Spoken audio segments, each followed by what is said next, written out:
Bonjour, bonjour, bienvenue à ce nouveau rendez-vous d'Entrons en Résilience sur Radio Clé de Vie. Vous le savez, c'est la radio du développement personnel. Je vais commencer avec des statistiques aujourd'hui. J'ai horreur de la statistique. Mais là, je ne pouvais pas faire autrement avec notre invité pour cette émission d'une demi-heure en sa compagnie.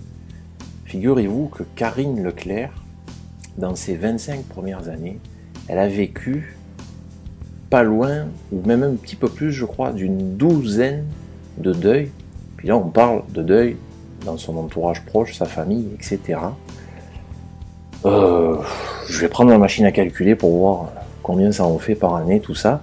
Puis on va l'accueillir en attendant. Bonjour Karine. Bonjour, bonjour Patrick. On est très content de te recevoir aujourd'hui. Tu as plusieurs chapeaux, plusieurs casquettes, mais tu as surtout un vécu particulier dans tes jeunes années, comme j'ai expliqué, au niveau malheureusement, du nombre de deuils. Mais encore, ce mot malheureusement, là, on verra après qu'est-ce qu'on en fait, puis je vais te laisser aller avec ça. Tu habites dans la région de Québec? Oui, Trois-Rivières, oui, tout à fait. Et à l'enfance, à la naissance, là, qu'est-ce qui se passe? Où est-ce que tu es à ce moment-là? Donc, je suis déjà à Trois-Rivières dès ma naissance. Et notre famille est installée dans la petite région où toute la petite famille est à ce moment-là. Et dès l'âge de 1 an, je suis avec mon père et ma mère. Ils sont très jeunes aussi déjà. Et déjà à l'âge de 1 an, on apprenait que mon père était atteint de la maladie d'Hodgkin. On s'entend parce que j'étais très très petite, je n'ai pas trop vu ça aller évidemment. Alors j'ai plus vécu les répercussions qui ont été là, par la suite. Ouais. Est-ce que tu as des souvenirs après pas de ces répercussions, mais des souvenirs de ton père? En fait, j'ai je pourrais dire les symptômes associés à mon père qui est décédé très très jeune. Je dis souvent que ma mère a été un premier modèle probablement inconscient pour moi d'accompagner dans la fin de vie, d'être aussi au-delà pour aider les autres. C'est le souvenir le plus grand que je garde aujourd'hui, que je peux pas croire que ça vient pas de là en fait. C'est marquant quand tu dis je peux pas croire que ça vienne pas de ça, parce que vous allez voir un petit peu plus tard au cours de l'émission, Karine se définit et a de plus en plus cette belle étiquette, je dirais, d'une alliée du deuil. Alors qu'on voit souvent ça comme une fin de quelque chose, le deuil, quelque chose d'épouvantable. Puis toi, tu te présentes et on te perçoit vraiment comme une alliée du deuil. Je reviens une minute à ton papa. Quand tu parlais à 1 an et demi, c'est au moment où il a eu ce diagnostic-là, c'est ça? Ou est-ce que c'est... Oh, d'accord. Mais il est mort, il est décédé, tu étais jeune? Oui, c'est ça, j'avais 1 an et demi, mais à 1 an environ. Ah, oui, mon père a été malade assez longtemps. Ouais. Donc, j'étais un petit bébé miracle. Moi, je suis arrivée un peu comme... oui, c'est ça. Alors, mon père est décédé, j'avais 1 an et demi à ce moment-là. Donc, bien entendu, à cet âge-là, on a conscience de rien, ou pas grand-chose, peut-être de la perception. Oui. Par la suite, là, on va peut-être pas énumérer toutes les épreuves que tu as traversées avec ta famille, mais quand tu es un petit peu plus grande, malheureusement, ça continue à ce niveau-là. Oui. En fait, nous, on avait comme une espèce de routine qui s'est installée à un moment donné avec les années. Et aux 2 ans, il y avait une personne très très proche qui décédait. Alors, on avait des drôles de perception. Moi, je croyais que c'était normal. Donc, que ce soit une routine comme ça où les gens... Mais à un moment donné, je me suis mis à regarder les autres autour de moi, puis je réalisais que les personnes n'avaient pas vécu ça de mon âge. Et ma mère a rencontré quelqu'un qui était ma deuxième présence paternelle, qui était vraiment comme un père pour moi, Alain, à qui j'ai toujours de rendre hommage parce qu'il était un père très aimant, une figure paternelle très très forte. Et à ce moment-là, j'avais 8 ans à ce moment-là. Donc mon père est allé en bateau avec mon oncle et est survenu un accident. Et les deux ont été portés disparus en fait sur le départ. Okay. Donc portés disparus et mon père a été retrouvé et mon oncle aussi. Donc décédés dans cet accident-là, tous les deux, à ce moment-là. Ouais. Ben là, on parle vraiment de deuil en dehors du drame, Ouais. puisqu'ils ont été, leurs corps ont été retrouvés. Ça vous a permis de faire votre deuil, je suppose? Oui, oui, oui, oui. J'étais petite à ce moment-là. Ça m'a permis aussi cette expérience-là de comprendre les âges, hein. Comment, de la façon, c'est sûr que mes deuils, j'ai pas tout vécu. J'ai vécu mes deuils de ma façon, chaque deuil est unique, mais ça m'a permis de comprendre à 8 ans qu'est-ce qui se passe dans la tête d'un enfant. C'est très, très clair. Il y a un impact émotif très, très fort, alors il y a une inscription dans le souvenir qui est très, très forte au niveau de la sensation, au niveau de la visualisation qu'on a de la perception d'un deuil à ce moment-là. Alors moi, je savais que mon père était pas revenu de bateau, qu'il y avait eu un accident. Et moi, je m'imaginais dans ma petite tête d'enfant de 8 ans que mon père était sur les grosses bouées au centre du fleuve et qui attendait qu'on aille le chercher. Je trouvais que c'était long. Je trouvais que c'était long. Là. Ça fait un mois, il faudrait qu'on aille le chercher. Mais évidemment, ça n'a pas été dans une lucidité parfaite. Mais l'impact vécu autour de moi, ça, c'était...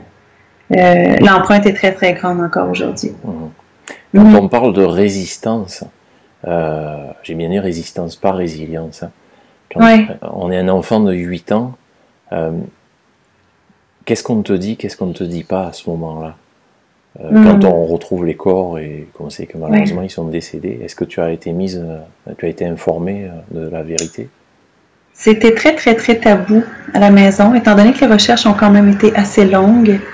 Les policiers venaient à la maison pour donner des renseignements. Donc, ma mère, ça fait 20 ans de ça, hein, ça fait longtemps. Donc, ma mère essayait de m'isoler à sa façon, de me protéger de ça. Alors, j'allais dans ma chambre, je disais, va dans ta chambre, ça sera pas long.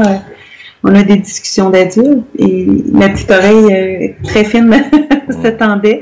Alors, j'ai eu des informations par ce que je déduisais, mais surtout par ce que je ressentais. Je me suis souvent sentie comme dans l'œil d'une tornade, où tout va vite autour de moi, que je comprends rien. Je me sens protégée de tout ça, mais je sais que c'est le chaos. Ah ouais. Ouais. C'est-à-dire tu réalises pas complètement, mais tu as le souvenir d'avoir perçu. Oui, la sensation qui me reste. Si j'en parle vraiment là, en me concentrant, je peux revivre ce vertige-là comme ça. Ah ouais. Oui, oui. Ben, on dit que l'âge de raison est à 7 ans, pardon, donc... oui, surtout les sensations jeunes. Ouais. Oui. Qu'est-ce que tu penses alors à titre personnel, hein, après on verra en tant que coach, etc., mais le fait que souvent on entend qu'il faut dire les choses ou pas aux enfants à partir d'un certain âge, est-ce qu'il y a une date limite vraiment pour tous les êtres humains? Moi, je pense qu'il faut se laisser guider aussi par l'enfant, mais j'ai de la misère à parler seulement en tant qu'expérience vécue, parce qu'on n'en a pas parlé quand j'étais jeune. Donc, c'était très tabou, tout ça. Mais je me laisse souvent guider par les questions des enfants, puis je réponds, sans mentir jamais. Je pense que les enfants sont beaucoup plus capables de prendre les informations que les adultes. C'est la façon qu'on va les dire, puis l'énergie dans laquelle on les dit qui va soit semer un drame ou une réalité. Ok. Oui. Tu es une invitée un petit peu à part, j'allais dire, parce que je le savais avant qu'on commence à enregistrer qu'on n'attendrait pas le milieu de l'émission pour rentrer dans les... J'aime pas le terme outils, mais dans ce que ça t'a apporté. Puis vraiment, je voudrais qu'on passe du temps pour que tu nous expliques, puis à moi le premier, comment on passe de ce tabou, cette non-information, déni, à la limite, hein, en étant des œillères, ces tragédies que tu as vécues dans tes premières années. Je sais qu'il y en a eu d'autres aussi, mais déjà, si on se concentre là-dessus, il y a déjà du stock, on peut dire. Comment on devient une alliée du deuil? C'est des questions que je me suis posées longtemps. J'ai fait la recherche vraiment intérieurement pour comprendre ce qui avait amené ces grands tabous-là dans ma famille. Parce qu'en fait, j'ai beaucoup de peine que ma mère n'ait pas pu vivre ses deuils avant son décès et tout ça. Je crois que c'est la non-éducation aux émotions.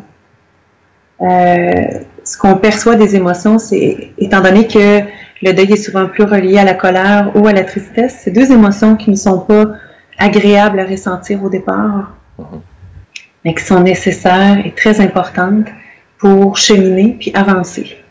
C'est l'image que quelqu'un a pris que je reprends, mais c'est comme s'occuper d'une plaie. Donc, on veut pas que ça s'infecte, il faut s'en occuper. Et les émotions font partie de ce nettoyage-là qu'on doit vivre pour mieux guérir, en fait, plus sainement. Je pense que c'est la pudeur et le tabou est surtout relié aux émotions que quelqu'un vit devant nous. Ouais, puis qu'on vit nous-mêmes aussi. Ouais. Là, les petits amis, je vais faire une parenthèse pour continuer à vous présenter Karine. J'aurais pu oublier de cette partie-là en début d'émission, mais je voulais que vous l'entendiez avant, là, plutôt que de vous la vendre, entre guillemets. J'ai absolument rien contre le terme de coach. Je trouve juste qu'il y en a énormément, puis que dans le lot, il y en a soit qui n'ont pas les diplômes, soit qui n'ont pas de vécu, ou, je vais me faire taper sur les doigts, mais c'est pas grave, qui ne s'appliquent pas dans leur propre vie. Parce que je parle de coach, mais ça pourrait être les conférenciers et autres, qui ne s'appliquent pas dans leur propre vie le message qu'ils diffusent. Voyez-vous, mademoiselle Karine, parce qu'on sent qu'il y a toujours le cœur d'enfant hein, dans la manière dont tu parles, dans ta vibration. Il se trouve qu'elle est coach, en plus. Puis elle n'est pas venue vraiment pour nous parler de ce qu'elle fait à titre professionnel, mais c'était important pour moi que la première vraie coach qui vienne à l'émission, ça soit quelqu'un qui ait du vécu. Voilà. Peu importe que tu sois la meilleure ou pas, mais je sais depuis qu'on prépare cette émission que tu parles avec ton cœur. Et moi, je crois que c'est le meilleur médicament et la meilleure thérapie au monde. Bon, là, on a peut-être perdu la moitié des gens, parce que la théorie est mauvaise, ou on en a récupéré un paquet, on ne sait pas, mais on est en famille, on est entre nous, et puis il y a du monde, Je veux pas te mettre dans la pression, parce qu'en plus de ça, vous le savez pas, mais elle était un petit peu nerveuse avant le début de l'émission, mais ça, je l'ai pas dit. Puis on le coupera pas au montage, donc, ouais, on va chercher nos forces dans nos fragilités, très souvent. Donc quand on parle d'alliés du deuil, viens pas nous faire croire que tout ce que tu fais à l'heure actuelle, ça ne prend pas sa source dans ce que tu as malheureusement vécu. C'est ça? Oui, tout à fait. J'ai écrit sur mon site web mon entreprise, puis c'est toujours bizarre de parler d'entreprise, mais c'est ça. Ce n'est pas le fruit du hasard, c'est le sens que je donne à mon histoire. J'ai en fait toutes les études que j'ai faites, ça a été pour me comprendre moi au départ. Puis quand j'ai réalisé que je pouvais être bien, même si je croyais jamais m'en sortir, je me suis dit il faut que je donne ma recette, même si elle est unique pour chacune des personnes. Mais j'ai créé ce que j'aurais aimé recevoir, ce qui est pas bon pour tout le monde. Mais je veux pas être bonne pour tout le monde. Hein. Je veux juste offrir quelque chose, au moins que les gens puissent faire un choix. Okay. Ce que tu offres là, ou les études que tu as menées à ce moment-là, au moment de ces drames que tu as vécus et que vous avez vécu en famille, est-ce que ça veut dire que ces outils-là n'existaient pas, ces formations-là n'existaient pas, ou ça vient du fait que c'était tabou et que de toute manière... Moi, je sais que j'étais allée en psychologie, j'ai voulu étudier en psychologie, j'ai fait énormément de formations de relations d'aide à l'UEP. Le deuil était quand même abordé, mais de façon très, comment je dirais, pointue. Là où nécessairement beaucoup de psychologues allaient ou que moi nécessairement je voulais pas aller. Alors, et ça fait peur la thérapie, hein. Ça m'a pris du temps, moi, à me convaincre de prendre soin de moi puis en allant en thérapie. Alors, je pense que moi, je dis souvent que comme coach ou comme personne qui écoute les gens simplement, qui accompagne là-dedans, mais je pense que je suis un pont vers quelque chose de plus grand, puis sans dénigrer ce que je fais, mais vers un psychologue, vers une thérapie, où les personnes ont besoin parfois d'aller vraiment au fond des choses. Sinon, ben, je suis un pont pour aller sur une autre rive puis continuer d'avancer. Mais moi, je pense que je suis l'allié aussi de toutes les personnes qui œuvrent déjà à ce niveau-là, mais c'était tabou il y a 20 ans. Ah ouais. Et tu disais, tout à l'heure, tu disais sans dénigrer ce que je fais ou ce que je propose, mais c'est aussi sans dénigrer les thérapies classiques. Puis quand tu parles de pont, tiens, c'est une question que je lance comme ça, puis vous pourrez rebondir là-dessus sur les réseaux, dans les commentaires sur la chaîne YouTube, etc. Est-ce que, au fond, moi je déteste la concurrence, hein, donc j'ai horreur du terme. Est-ce que, dans une notion de fusion d'énergie, au fond, des gens comme toi, des gens comme les conférenciers, des gens comme les artistes, en général, ce ne sont pas, on n'est pas des ponts justement entre les souffrants ou les gens qui ont besoin de s'exprimer et les thérapeutes et le milieu médical, tout simplement. Oui. Moi j'y crois en tout cas. Ouais. Enfin, moi je donnerai pas mon avis là. Je vais attendre que vous essayiez de nous convaincre, chacun de votre côté, là derrière le petit écran. Allez hop, sortez du petit écran, venez avec nous. Parce que je crois qu'il y a des faux problèmes à ce niveau-là. On n'est pas en compétition, concurrence, où il n'y a pas une thérapie qui est mieux qu'une autre. Non. J'ai du mal avec ça. Je pense surtout qu'on n'a pas tous besoin de la même thérapie, du même cheminement. Vraiment, chaque histoire est unique et exceptionnelle. Oui. Dans le terme allié, moi il me vient tu sais, du temps de la guerre, là, avec les alliés, on combattait autre chose, l'ennemi, où on progressait, on avançait sur la première ligne ensemble. Mais alors si tu es l'allié du deuil, ça veut dire que le deuil, si on peut le personnifier, est à tes côtés. Oui. Vous vous battez contre quoi alors? En fait, ce terme-là est venu à moi, puis c'est quand j'ai regardé la définition dans le dictionnaire qui m'a collé complètement, parce que la première référence à allié, c'est justement au temps de la guerre et tout ça. Et puis c'est pas pour me plaindre, là, parce que ma vie, je la changerais pas pour personne. Puis tout le monde a son histoire. Tout le monde a des drames à raconter. Mais moi, j'ai l'impression dans ma perception, moi, que je me suis battue contre moi-même, qui était habitée et envahie par le deuil toute ma vie. Donc, à un moment donné, je me suis dit, je vais arrêter de me battre, je vais aller à ses côtés. Parce que décidément, même si je me bats contre, il n'y a personne qui gagne. Donc, pourquoi pas aller dans un objectif commun? Le deuil fait partie de la vie. C'est là que toute ma perception a changé.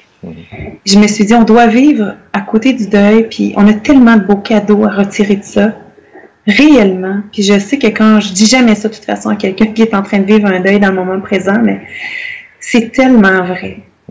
Il y a vraiment un cadeau qu'on peut retirer de ça. Je dis toujours que les personnes qui nous quittent nous laissent toujours quelque chose. L'image qu'on donne souvent, c'est le cadeau mal emballé. On n'a pas le goût de le déballer, mais il y a vraiment quelque chose qui se cache là-dedans. Moi, je trouve que c'est bien de donner un sens à ça. Mais ça prend du temps pour avoir le courage d'ouvrir ce cadeau-là. Puis pas tant le courage que la volonté de le faire simplement. Ouais. Tout le monde, en théorie, je suppose, va être d'accord en disant que quand on vit un drame, une épreuve, quel que soit le niveau d'intensité, ça serait bien qu'il en ressorte quelque chose de positif. Ça, on aura du mal à trouver quelqu'un qui ne soit pas d'accord avec ça. Par contre, la mise en action, en application, le désir, l'énergie, la constance, le refus d'être condamné au malheur, etc. Là, c'est sûr que ça devient plus difficile, qu'on a besoin d'aide, que bon. Vraiment. Mais je retiens de ce que tu viens de nous dire là, puis j'en ai des frissons sur les bras là, qu'en fait, en étant l'allié du deuil, tu as fait un pacte avec l'ennemi en fait. Tu as fait la paix avec l'ennemi, c'est ça? Oui. Parce que j'essayais de comprendre, ok, elle est l'alliée du deuil, mais alors contre qui ils se battent tous les deux? Non, en fait, tu l'as mis de ton côté pour t'en servir d'effet de levier, de tremplin, je sais pas comment dire ça, là j'essaie de trouver des expressions imagiques, parce que j'ai pas beaucoup de mots, hein. mais tu t'es battu avec lui contre le mal qu'il te faisait, en fait. C'est ça? Oui. C'est génial, ce truc-là. Excusez, je suis parti, là. Ok. Donc là, si je résume et que j'en reviens au niveau chronologique, après les épreuves, tu essaies de comprendre ce qui t'arrive. Oui, non, sans me perdre, hein, faut comprendre. Ouais. Je dis toujours que dans mes conférences que ça a l'air vraiment beau comme ça, là, de parler de résilience, puis que le cadeau mal emballé, mais j'ai pas fait de ce cube tout le temps, là. J'ai été vraiment dans la résistance, puis à rencontrer des gens aujourd'hui comme j'en rencontre, je réalise à quel point moi j'étais résistante. Fait que souvent je dis, si moi j'ai réussi, tout le monde peut y arriver, là. J'ai l'air bien douce comme ça, puis bien calme avec moi-même, mais c'est vraiment un cheminement dans mon cas.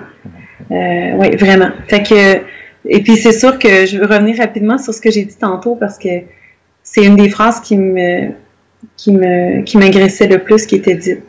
Il y a un cadeau qui va sortir de ça. Parce que je me disais, si ça venait me chercher de la colère quand on me disait ça.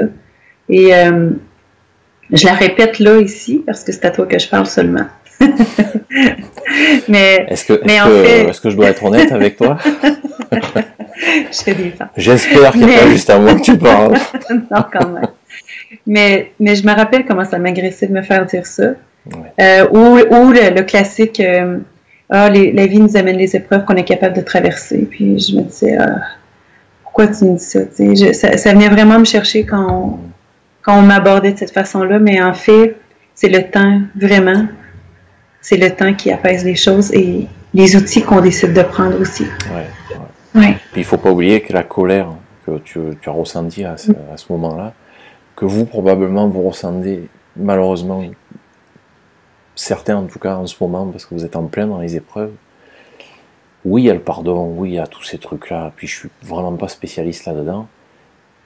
Mais il y a un truc que j'ai retenu en premier quand j'ai commencé à m'intéresser à la résilience, c'est qu'un des 5 éléments, dans le refus d'être condamné au malheur, c'est d'accepter d'être en colère. Si on ne comprend pas qu'il y a un cadeau au moment où on l'entend, derrière ça, parce qu'on est en plein dans le... Je vous passerai l'expression, ça sent pas vraiment le cadeau, on a le droit d'être en colère. Après, en fait, c'est qu'on a le droit de toutes les émotions, puis c'est ça le truc premier. Et c'est mon ami Luce qui m'a répété ça. Il faut accepter de se laisser porter par ce qui est là. Il ne faut plus résister. C'est ça être en guerre contre soi. Est-ce que tu parlerais de lâcher prise? Lâcher prise, ça aussi, on pourrait faire une thèse là-dessus. Mais lâcher prise sur... Le deuil ne fait pas sortir le meilleur de nous. Il ne fait pas sortir le meilleur de nous. C'est une zone d'ombre. On est intolérant, on est impatient, on ne se reconnaît pas et on se juge constamment parce que tout à coup, je suis plus fiable. Tout à coup, j'oublie des choses que normalement, j'oublie pas. Et là, on se juge là-dedans, puis on se dit, je suis plus la même personne, on se reconnaît pas. Et c'est là le danger que l'estime de soi soit un peu atteint dans le deuil qu'on vit. Vous avez vu, elle parle bien, hein, je vous l'avais dit. C'est marrant parce que tout à l'heure, tu parlais que l'allié, tu étais allé chercher dans des notions de temps de guerre. Puis tu as parlé de résistance après. Il se trouve que le nom de l'émission, Entrons en résilience, moi je suis, en tant que Français, là, je suis allé chercher dans Entrons en résistance. Mais j'ai fait exprès de mettre résilience derrière, pour les raisons simples que tu connais par cœur, puis là c'est plus au niveau des auditeurs. Quelque chose de résistant, c'est quelque chose qui est fort. Un bois est résistant, il va jamais plier, mais à un moment donné il va céder, la branche va craquer. Un roseau serait plus à l'image de quelque chose de résilient. Il va plier, il va courber avec le vent, puis à un moment donné, il va se redresser. Puis si le roseau, c'est nous, à ce moment-là, on a appris quelque chose. Moi, je le vois un peu comme ça, là. La manière dont tu nous as montré ce beau tableau avec cette couleur de résistance quand tu étais... puis que tu allais chercher des outils, donc je voulais en revenir à ça. D'abord, ça a été au niveau des études. est-ce qu'il y a un diplôme de coach? Est-ce qu'il y a un diplôme d'allié de deuil? Est-ce que s'il n'y en a pas, ça veut dire qu'il y a moins de crédibilité? Vas-y. Moi, je pense que ça, c'est personnel à chacun, évidemment. Puis, un peu pour dire ce que tu dis, je pense que des personnes qui vont accompagner, tout part de l'intention dans laquelle on le fait. Pour moi, en tout cas. Moi, c'est ma façon de comprendre ça. C'est de la façon qu'on le fait. Oui, j'ai eu besoin d'informations pour me comprendre. J'ai fait une formation en neuroactive coaching aussi qui m'a donné des outils incroyables. Et à la base, je reste toujours influencée par mon histoire, puis j'essaie de ramener à mon histoire pour avoir l'humilité de toujours comprendre que chaque personne va le vivre à sa façon, puis qu'il a le droit, pour pas faire de la projection avec mon histoire aussi. Mon histoire est unique. Neuroactive, c'est ça? Coaching, oui. Est-ce que ça a un rapport avec la neurothérapie? Je ne connais pas la neurothérapie. Mais évidemment, on va aller travailler avec l'inconscient et tout ça. Ouais, on va aller aider déjà à diminuer les résistances, aussi avec les émotions. Donc, on va aller travailler avec l'inconscient pour permettre aux personnes de changer les perceptions face aux émotions, de leur permettre de... Moi, je trouve qu'on fait un beau bateau pour leur permettre de faire un cheminement un peu plus facile, plus en sécurité. Mais le deuil, c'est une traversée, puis je le compare souvent à un chemin de Compostelle. Ouais. On peut lire, on peut prendre de l'expérience de tout le monde, savoir comment que ça se fait passer ce chemin-là, les choses à prévoir, mais tant que tu n'es pas dedans, c'est pas, tu ne le vis pas nécessairement. Un chemin de Compostelle, c'est un chemin un pas à la fois, avec les outils qu'on rencontre, ceux qu'on prend, ceux qu'on ne prend pas, mais c'est un cheminement. Ouais. C'est vraiment bien parce que c'est une émission de radio avec du visuel, mais j'ai l'impression qu'on a plein d'images qui passent depuis tout à l'heure dans le message que tu nous délivres. Oui, c'est pas évident de dire à quelqu'un en plein trouble, dans la douleur, qu'il y a moyen de transformer ses souffrances en cadeaux. Mais on l'aura bien compris, c'est ce que tu as fait à titre personnel, c'est ce que tu proposes aux autres, puis en aidant les autres, on s'aide soi-même, on n'en sort pas. On va te chercher. Là, tu es venu nous chercher, comme on dit en québécois, au niveau des émotions. Toi, on va te chercher comment? Est-ce que tu as une page Facebook, un site internet? Oui, j'ai un site internet où toutes mes informations sont faciles à trouver. Ouais. C'est Karine Leclerc. Je pense que ça va être écrit de toute façon, mais Karine Leclerc, _deuil.com. Pour les Européens, c'est Leclerc. Hein? Leclerc. C'est pas Leclerc. Leclerc. Parce qu'ils vont nous écrire ça, c'est L-A-I-R-E, c'est sûr. Non, c'est ça. L-E-C-L-E-R-C. Ouais. Voilà. Ok. Et puis tu as une page Facebook, enfin, en tapant Karine Leclerc, on peut aller voir tout ça. J'ai Karine Leclerc, alliée du deuil, justement. D'accord, avec tout le reste, qui sera peut-être l'objet d'une autre émission par la suite, où on rentrera un peu plus dans les détails techniques. Mais je voulais vraiment qu'aujourd'hui, on apprenne à te connaître, toi, avec ton vécu. Peu importe après que tu sois coach, coiffeuse, parce que je suis un petit peu jaloux de tes cheveux, de mettre au lion. Le côté humain, voilà. Merci. Puis nos performances et ce qu'on propose, c'est après ça. On est des humains, puis on est là pour s'adresser à vous, les petits humains qui nous suivez. Karine, je te remercie beaucoup pour ton temps aujourd'hui. Merci beaucoup à tout le monde. Puis c'est certain qu'on va se redonner des nouvelles et puis qu'on va te suivre. Merci. Salut tout le monde, à bientôt pour une prochaine émission, la semaine prochaine en fait.